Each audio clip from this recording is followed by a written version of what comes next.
Meus prezados amigos, bom dia. Nós estamos aqui agora em nome de Jesus para poder continuar o nosso estudo de livro de Romanos. E tem muitas lições que já tivemos boas e outras tantas que teremos. No capítulo 8, versículo 3, diz assim: portanto, o que era impossível à lei, visto como estava enferma pela carne, Deus enviando o seu Filho em semelhança da carne do pecado, pelo pecado, condenou o pecado na carne. Ele faz aqui um jogo de palavras, mas resumindo é o seguinte: o que estava enfermo, o que não prestava para nós, Deus já resolveu com Jesus. Ele condenou, sofreu em nosso lugar, pagou o preço. Hoje, o que nós temos que fazer? Lembrar que somos novas criaturas em Cristo e não aceitar nenhuma sugestão do inimigo. Vem de onde vier, está amarrado, derrotado, e nós vamos ser vencedores em o nome de Jesus.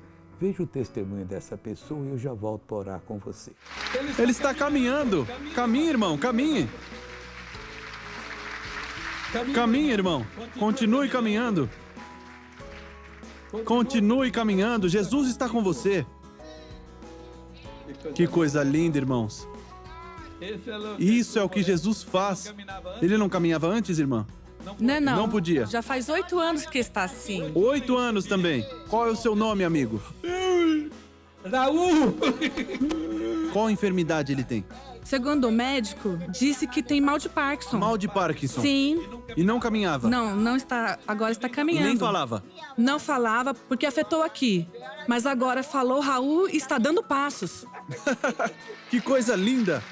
Raul, caminhe mais, Raul. Jesus é a força da tua vida. Vamos orar agora, Pai. Estamos clamando aos céus neste momento porque cremos em Ti, confiamos na Tua promessa e não nos dobramos ante a nenhuma mentira do inimigo. Repreendemos todo o mal agora e eu mando que saia, que desapareça, em nome de Jesus Cristo.